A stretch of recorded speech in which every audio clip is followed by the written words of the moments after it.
Bom dia ou boa tarde para os bons. Tudo bem com vocês, galera? Espero que sim. Galera, vocês viram que esse exercício eu tentei colocar algumas fotos, algumas imagens assim, mas eu não curti muito não. Eu vou ver se a gente faz sempre o mesmo esquema no caderno. Acho que é melhor aí pra gente aí, ok? E também vou continuar também montando os nossos vídeos aí, tá bom? Prometo pra vocês aí. Então eu vou corrigir os exercícios da aula anterior sobre grandezas diretamente e inversamente proporcionais, tá ok? É isso aí, galera. Lápis, borracha na mão, bora lá. Então vamos lá, galera. Primeiro exercício, ele pediu para analisar as afirmações abaixo e só pediu para identificar se há proporcionalidade ou não, tá bom? Então vamos analisar aqui o item A. Você acha que a idade da pessoa está diretamente proporcional ligada à altura de uma pessoa?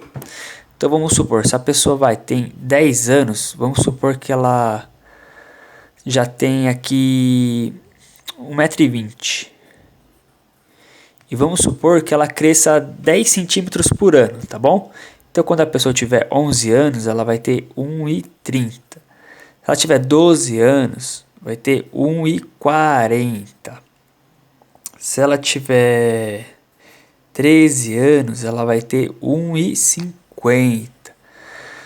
Só que, qual que é o problema aqui? Vamos supor se a pessoa tem 50 anos. Qual que vai ser a altura dela? Vocês acham que a altura de uma pessoa é diretamente proporcional à sua idade? Aqui não, galera. Nesse caso aqui nós não temos proporcionalidade. Porque senão a pessoa nunca iria parar de crescer. Entenderam a ideia? E o mesmo é o que acontece para o item B. A única diferença é que no lugar da altura eu coloquei a sua massa. Então, ó, a massa de uma pessoa é diretamente proporcional à sua idade? Só para vocês terem uma ideia. Vou fazer a mesma ideia aqui. Vamos supor, a pessoa tem 10 anos. E vamos supor que aqui que ela tem, 25 quilos. Exemplo, né? Então, vamos supor que a cada ano a massa dela aumente 2,5 kg. Então, vamos supor que ela vai para 27,50. Aí, para 12 anos, ela vai ter 30 quilos. Aí, para 13 anos, ela vai ter 32,5 kg. Só que acontece, quando ela tiver 70 anos, qual que vai ser o peso dela? Você acha que é diretamente proporcional à idade, o peso? Não, né, galera? Acertaram aí? E o próximo? Ele fala que o número de botões de um controle remoto está ligado diretamente ao tamanho da televisão. Aqui não, galera, não tem nada a ver. Ainda mais, apesar que hoje em dia, essas TVs mais novas aí, o número de botões do controle remoto é bem menor do que antigamente, né? Acho que hoje nem número tem mais. A funcionalidade é outra. É mais ou menos só para trocar o canal e o volume.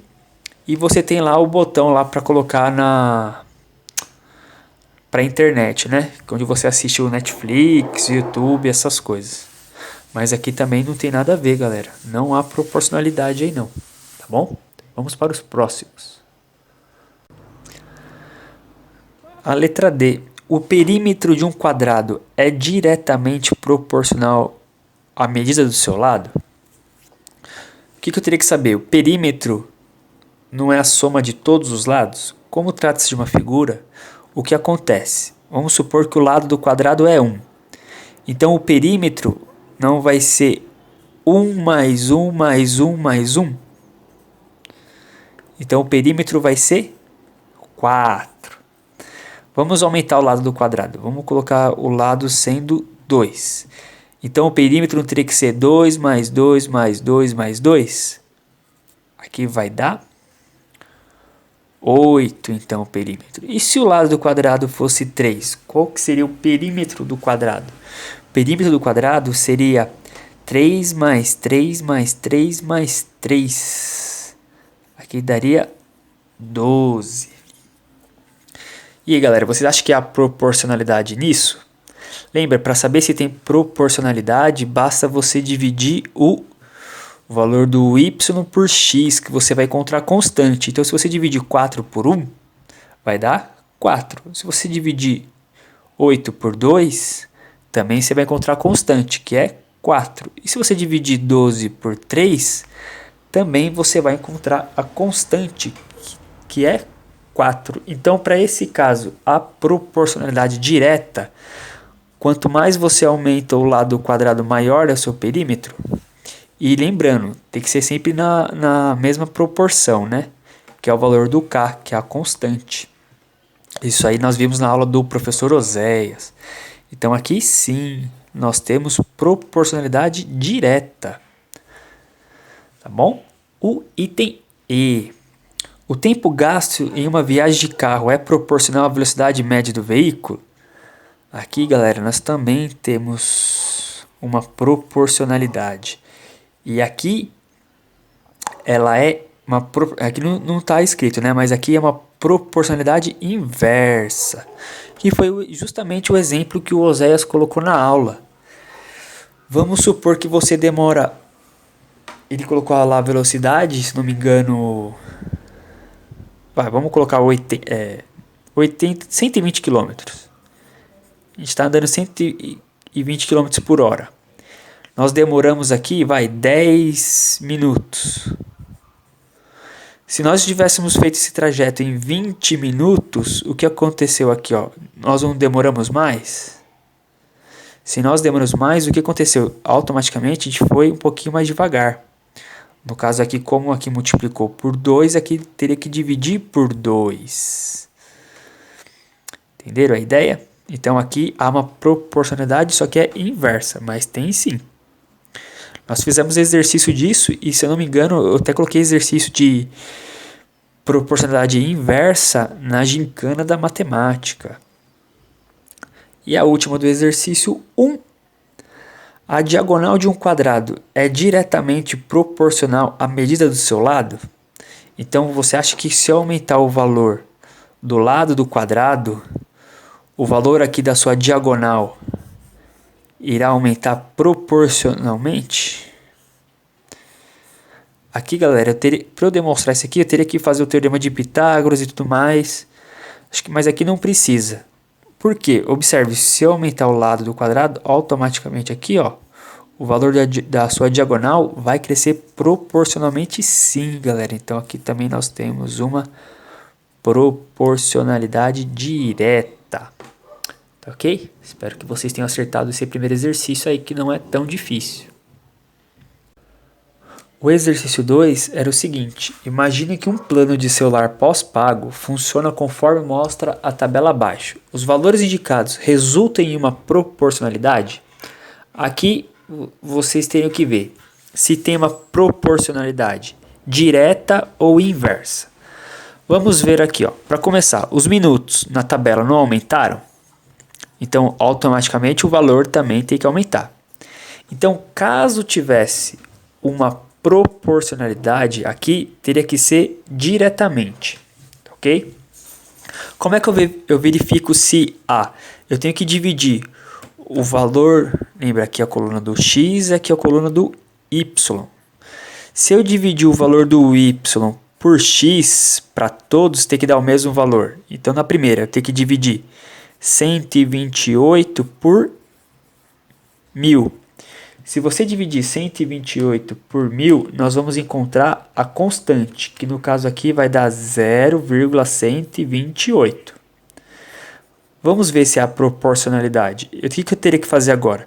Se eu dividir 228 por 2000, se o valor da constante aqui for o mesmo, ou seja, der 0,128, quer dizer que há uma proporcionalidade. Então, se eu dividir 228 por 2000, galera, o que acontece? O valor que nós vamos encontrar aqui vai ser 0,114. Como já não deu o mesmo valor, isso aqui até o Oséias fez lá na aula, que era sobre o valor da gramas, acho que de um determinado produto, né? Tem que ser o mesmo, galera.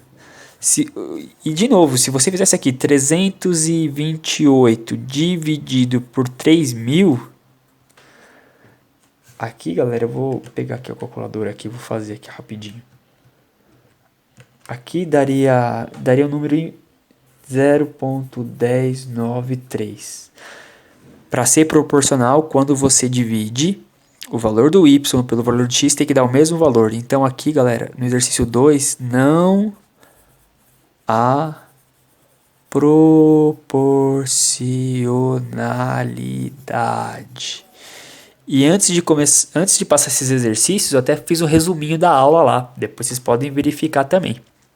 Eu passei tanto o resumo quando é diretamente proporcional e quando é inversamente proporcional. Tá bom? O exercício 3. Ele falava que a tabela a seguir informa a vazão de uma torneira aberta em relação ao tempo. Então ele quer saber se os valores indicados resultam em grandezas diretamente ou inversamente proporcionais. Então você tem... Vamos visualizar nossa tabelinha aqui, ó. O tempo aqui está aumentando ou está diminuindo? O tempo aqui, ó, não está aumentando. E a vazão daqui da torneira está aumentando ou está diminuindo? Também está aumentando. Então, se houver proporcionalidade, tem que ser direta. E como é que eu faço isso? A própria tabelinha já tinha colocado o valor do x e o valor do y. Se você fosse montar o gráfico, galera, o valor do x aqui, ó, seria o de tempo. E o do y, ele seria o de vazão, o de litros aí, né? Então vamos supor, quando passou 1 minuto, vazou 20 litros. Quando passou 5 minutos, vazaram 100 litros.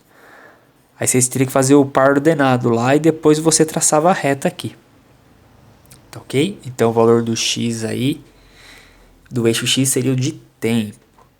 Mas se você não quiser fazer o gráfico, o que você pode fazer? Você pode conferir pela constante. Se você dividir 20 por 1, vai dar 20.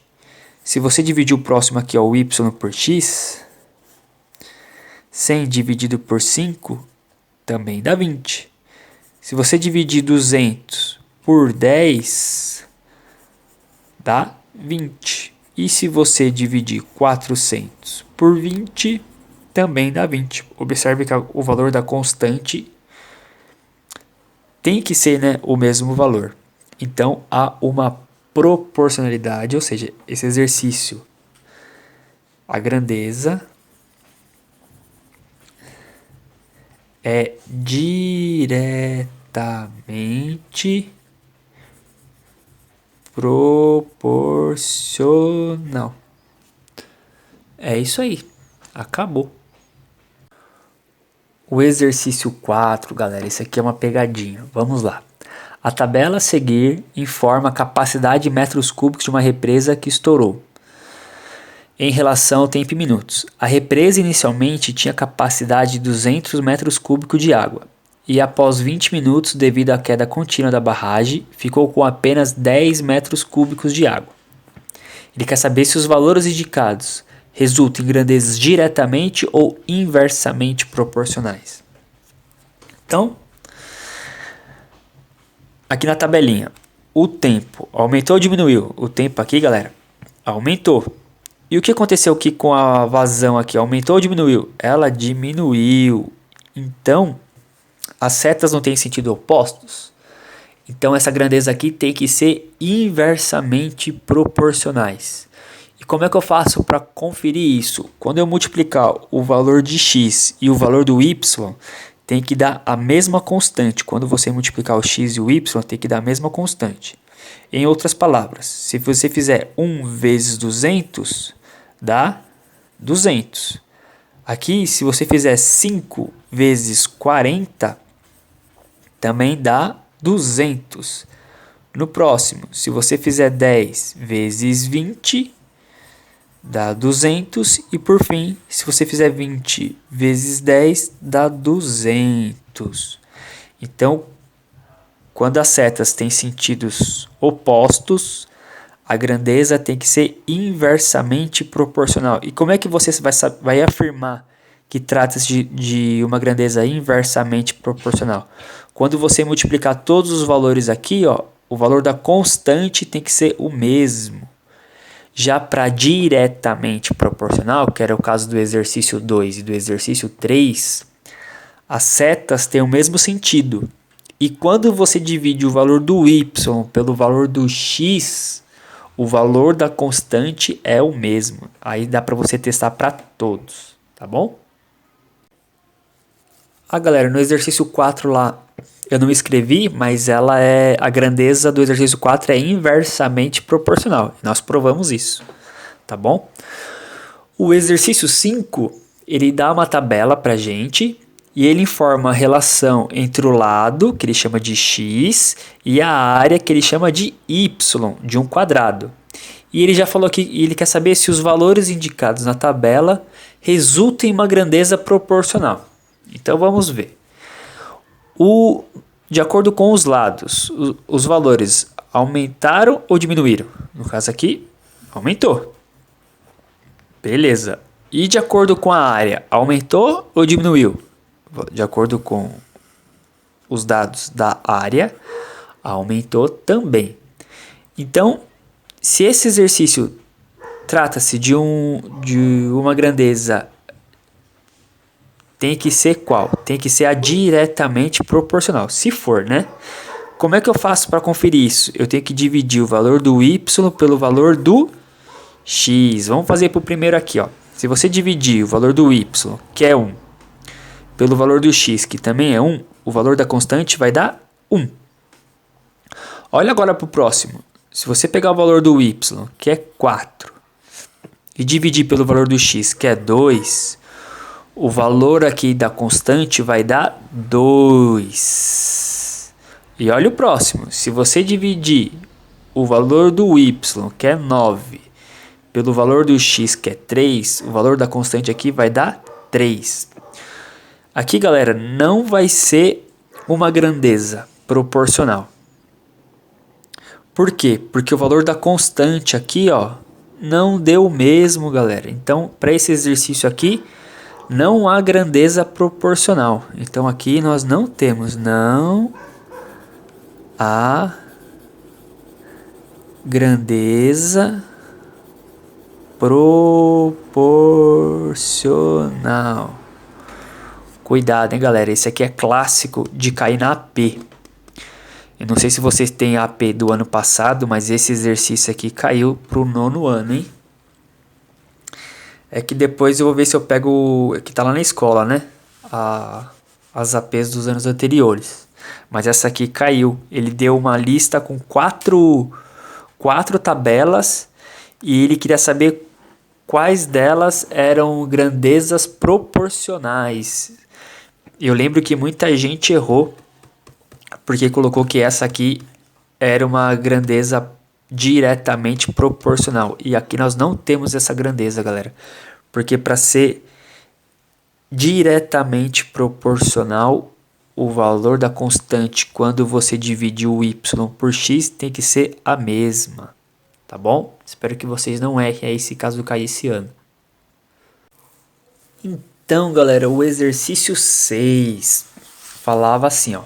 O preço P a cobrar em uma corrida de táxi é composto por uma quantia fixa, igual para todas as corridas, mais uma parcela variável, que é diretamente proporcional ao número X, que ele falou que são os quilômetros rodados. E o exercício já forneceu essa fórmula aqui pra gente, ó. Então, o taxista vai ganhar quanto? Ele já vai ganhar o valor da taxa aqui, fixa, né? E mais, ele vai ganhar mais 80 centavos por quilômetro rodado. Isso aqui tudo aqui eu já tinha lá no exercício, galera. Vocês podem conferir. Então, o P é o preço em reais e X é o número de quilômetro rodado aí, ok? Então, vamos supor que o taxista, item A, né? ele iria realizar uma corrida de 12 quilômetros. Então, qual o preço que ele iria cobrar? Ora, se a corrida é de 12 quilômetros, então na fórmula que nós temos ali, ó, 15 mais 0,8x, o que nós temos que fazer? Nós temos que trocar esse esse 12, perdão, no lugar do x. E aqui tem que tomar cuidado, porque na expressão numérica, primeiro eu resolvo o quê? A multiplicação. Então eu tenho que fazer 12 vezes 0,8, que aqui vai dar R$ 9,60.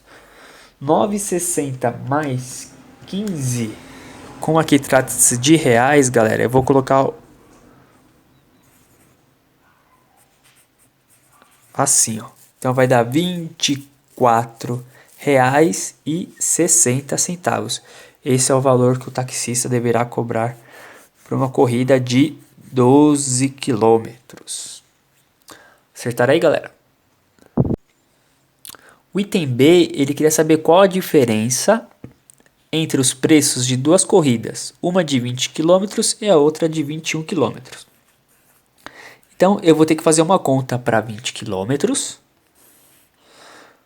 Quanto que você acha que o taxista iria cobrar para uma viagem de 20 quilômetros? Então, eu vou trocar o x por 20. Então, eu tenho que fazer 0,8 vezes 20. Aqui vai dar R$16, né? Então, o preço aqui vai ser de R$31.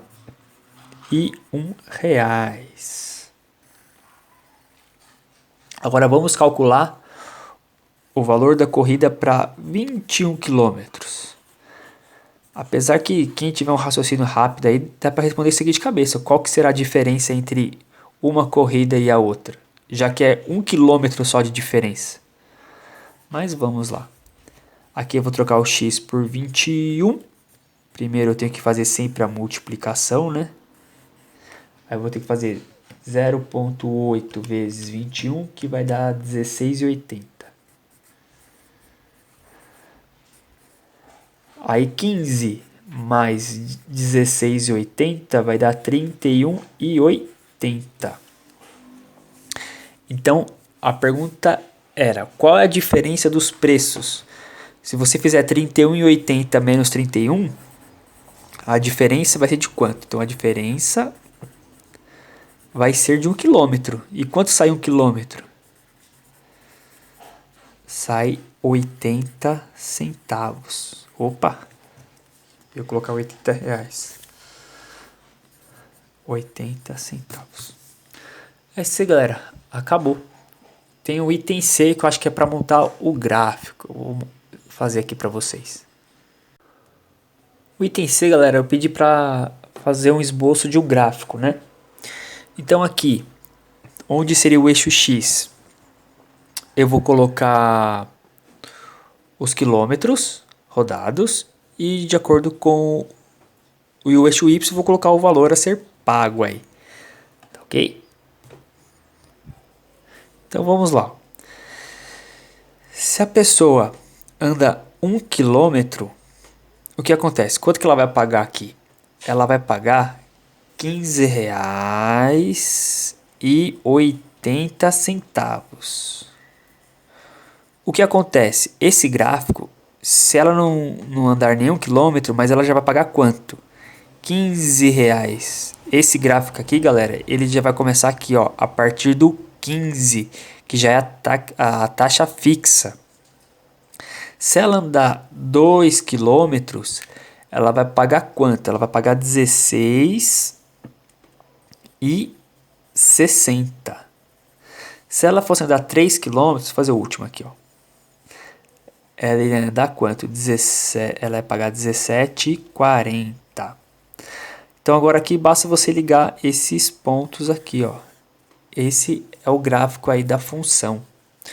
O que acontece? Esse gráfico ele não vai iniciar no zero. Por quê? Sempre quando você tiver um exercício que você já tem uma taxa fixa, que no caso ali já eram R$ 15, galera, ele nunca vai começar no zero, tá bom? Agora, se a função fosse só o 0,8x, se ele pagasse só os quilômetros rodados, aí sim iria começar pelo zero, tá bom?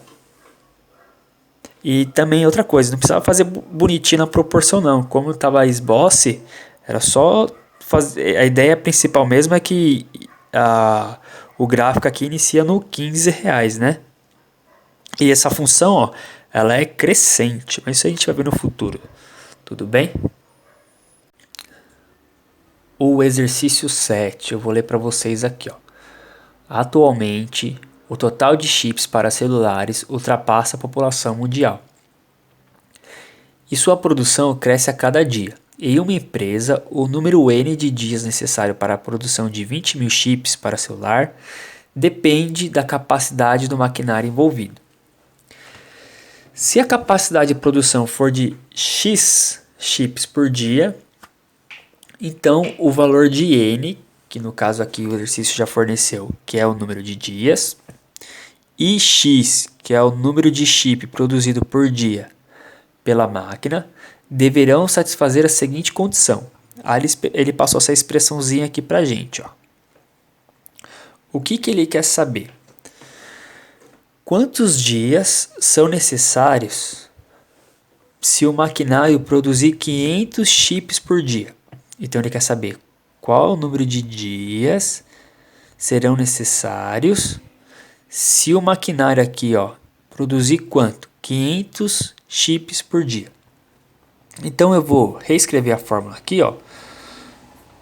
N vezes x igual a 20 mil. E no lugar do x eu vou trocar por quanto? Por 500. Isso aqui, galera, é uma equação do primeiro grau. O número que está multiplicando a variável aqui não é o 500? Então o 500 ele vai passar dividindo o 20 mil. Aqui dá para você cancelar os zeros. E agora basta você dividir o 200 por 5, que vai dar 40 dias.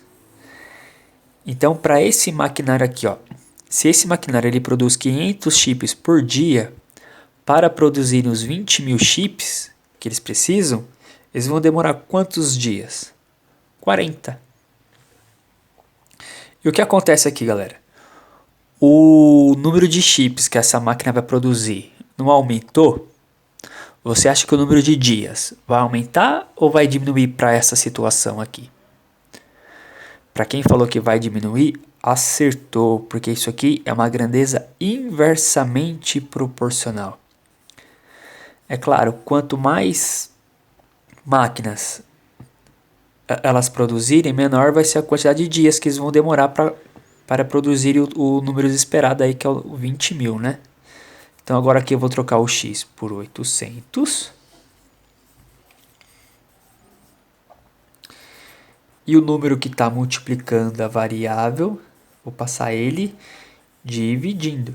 Então o 800 vai dividir o 20 mil. Dá para cancelar aqui, né? Agora eu vou ter que dividir o quê? 200 por 8. Que vai dar 25 dias. Acertaram aí, galera?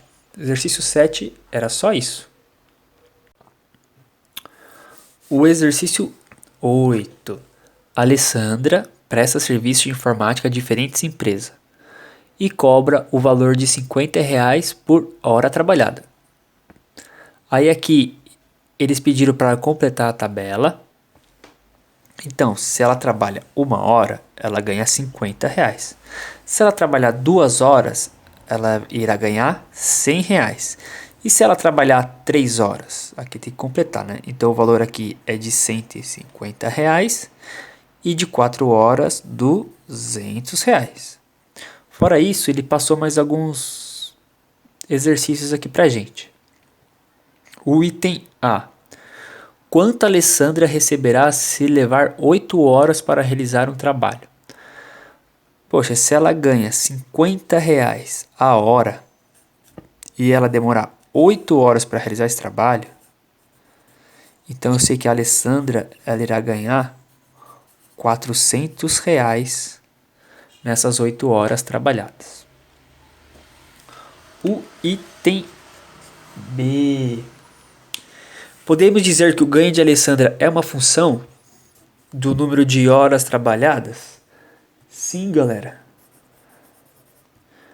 Porque cada hora trabalhada está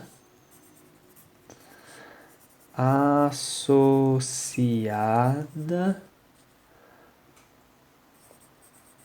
a um único valor recebido.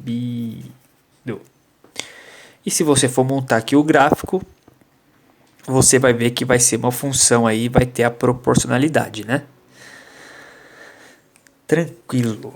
E o C, na verdade aqui eu tirei fotos que esqueci de apagar, né? Ele perguntou, ele queria saber qual seria a fórmula, né? Represente por meio de uma sentença matemática a correspondência entre o valor V, que é o valor recebido, por Alessandra a quantidade T, que é o número de horas. Então a sentença vai ser essa aqui, ó. O valor recebido vai ser igual a 50 vezes T, sendo que T é o número de horas trabalhadas. Se ela pedisse para calcular o valor de 20 horas trabalhadas, basta você pegar essa fórmula e trocar o T por 20. Fácil, né? Isso aqui sem segredos.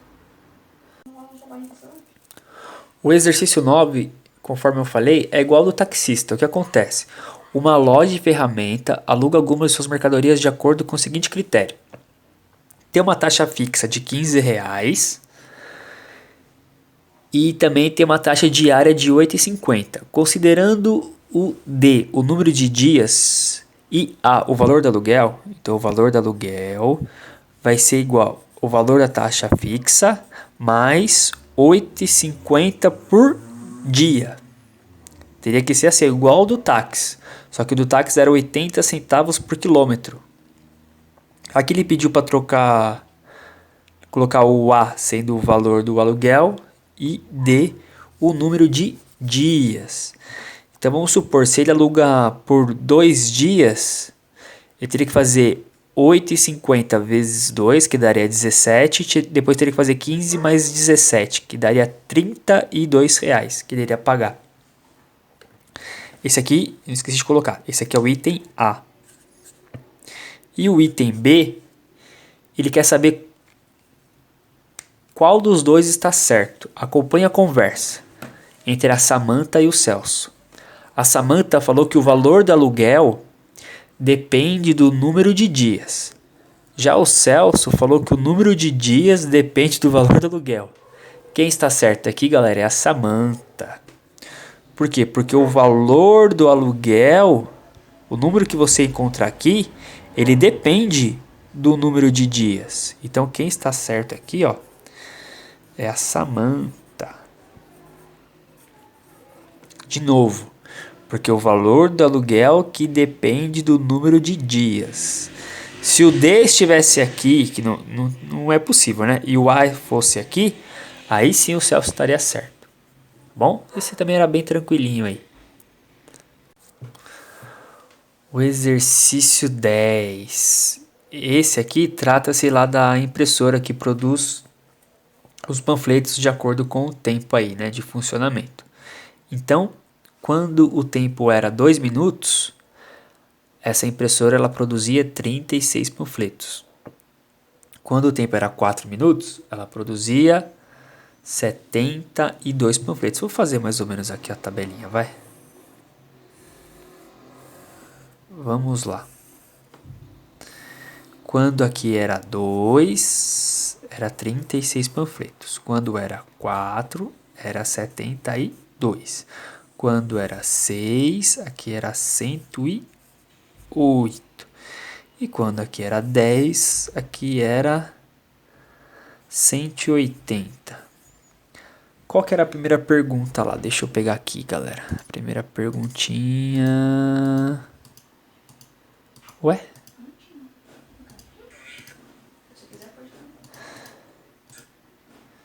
Pera aí, galera, que eu não tô achando a primeira pergunta. Aqui, achei. Quantos panfletos esse equipamento imprime por minuto? Então aqui, galera, ele quer saber aqui quanto tempo ele imprime por minuto. Então aqui teria que ser 1. Vamos pegar aqui mesmo. Aqui aumentou, né? E aqui a gente não multiplicou por 2. Então aqui a gente quer saber quantos imprime por minuto. Então ao invés daqui, a pergunta é qual número vezes 2 que dá 18? Já que aqui a gente multiplicou por 2, né? Como eu quero saber o inverso, então o que eu vou fazer? Ao invés de multiplicar por 2, eu vou pegar o 36 e eu vou dividir por 2. Aí eu vou saber quantos panfletos ele imprime por minuto. 36 dividido por 2 vai dar 18 panfletos. Você poderia fazer com a mesma ideia. Vamos supor, se você quisesse usar a primeira e a terceira linha, 1 para chegar no 4, você não fez vezes 4. Então aqui você teria que fazer ao contrário. Se você dividir 72 por 4, também dá 18. E o B, ele quer saber se é uma função, né? Sim, é uma função. Porque se você for fazer aqui o gráfico, vai ser uma reta, galera. Aí para o tempo 1 vai ser 18, para o 2 vai ser 36.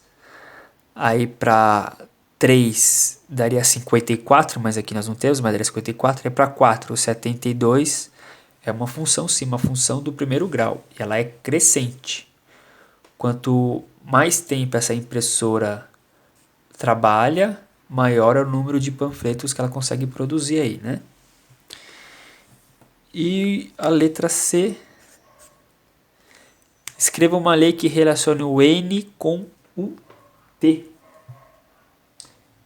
Então aqui vai ser que o N é igual a 18 vezes T. Que o N era o número de impressos, né? E o T é o tempo. Apenas isso. O 11º exercício. Um azulejista cobra R$30 por metro quadrado de cerâmica assentada. Aí o exercício já colocou alguns itens pra gente aí. O item A: calcule a quantidade de metros quadrados construídos sabendo que ele recebeu R$1.740. Então eu vou ter que dividir 1.740 por 30. Aqui o 1 não dá para dividir por 30, o 17 não dá para dividir por 30. Vou ter que pegar aqui o 174, que vai dar 5. 5 vezes 30 é 150. 4 menos 0 dá 4. 7 menos 5 dá 2. Desce o 0. 30 vezes quanto que dá 240 aqui? Opa! Vai dar 8. E o resto aqui vai ser 0. Então, quantos metros aí o rapaz colocou de piso? Foi 58 metros quadrados de cerâmica.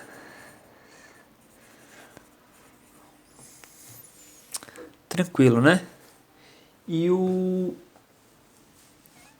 item B, escreva a lei dessa função considerando que a quantidade de metros quadrados de cerâmica assentada e ver o valor recebido. Então, o valor vai ser igual a 30 vezes o Q, que é a quantidade de piso que ele vai colocar. Era apenas isso. Acabou. O último exercício. O preço da passagem do transporte urbano comum em uma cidade do estado de São Paulo é de R$4. Com base nesse dado, complete a tabela a seguir. Então aqui, ó, se você compra uma passagem, você vai pagar R$ 4. Aqui tinha os valores que a gente colocar. 2, 5 e 8. Então se você comprar duas passagens, você vai pagar R$ 8.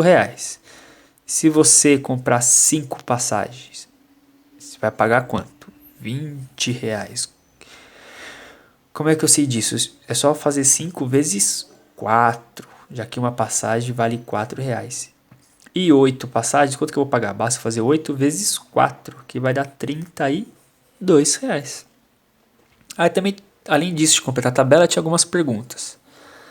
Quanto que uma pessoa pagaria por 7 passagens? Basta você fazer 7 vezes 4, que no caso aqui a pessoa pagaria quanto? R$ 28. No item B, é um pouco ao contrário, né? A pessoa tem R$ 60. Quantas passagens ela consegue comprar? Então agora aqui ela tem R$ 60 e ela quer saber quantas passagens tem que comprar. Então ao invés de multiplicar, eu vou dividir. Aí aqui fica 2, desce o 0, dá 15. Então essa pessoa consegue comprar com R$ 60 15 passagens. Tranquilo aí, galera? O item C, ele pede para determinar o valor de K e depois escrever uma expressão algébrica que represente essa situação, considerando N o número de passagens e V o valor pago. Ora, para descobrir o valor de K, eu sei que o valor de K é sempre o Y dividido por X. Isso aqui nós vimos tanto na aula do Oséias quanto eu passei uma revisãozinha na aula anterior, antes dos exercícios. Então, quanto que vale o valor do Y aqui? 4. E o valor do X aqui, 1. Se você dividir 4 por 1 é 4. Então, quanto que vale o K? O K vale 4. Então, eu sei que a minha expressão, ele pediu que vai ser V, né, que é o valor pago, vai ser igual ao valor da constante vezes o X, que o X ele chamou de N, que é o número de passagens. Então, o valor pago vai ser igual. Quanto que vale a nossa constante aqui, ó? 4 e o N, que é o número de passagens. Então, o valor o que ele pede, a expressão que representa essa situação é V igual a 4 vezes N. Aqui na ideia é como se aqui fosse o Y e aqui fosse o X. Aí o Y não é o valor pago, o exercício pediu para chamar de V. E o X é o número de passagens. No caso aqui pediu para chamar de N. E o último ele pediu para fazer um gráfico. Aqui, galera, não precisa nem fazer com escala bonitinha, não. O X aqui é o número de passagens, né? Que é o N. E o Y aqui é o V, é o valor a ser pago. Então, se ele comprar nenhuma, não vai gastar nada. Se comprar uma, vai pagar 4. Se ele comprar duas passagens, vai pagar 8. Vamos fazer aqui, ó. 4, 8. Se ele comprar 3, ele vai pagar 12. E aqui vem cá e traça reta aqui. Esse, galera, acabou. Essa aí foi a correção dos exercícios aí, tá bom? Próxima aula eu prometo aí que eu deixo no caderno bonitinho que tava. A gente não faz slide, PowerPoint não, tá bom? É isso aí, galera. Abraço, tudo de bom. Fui!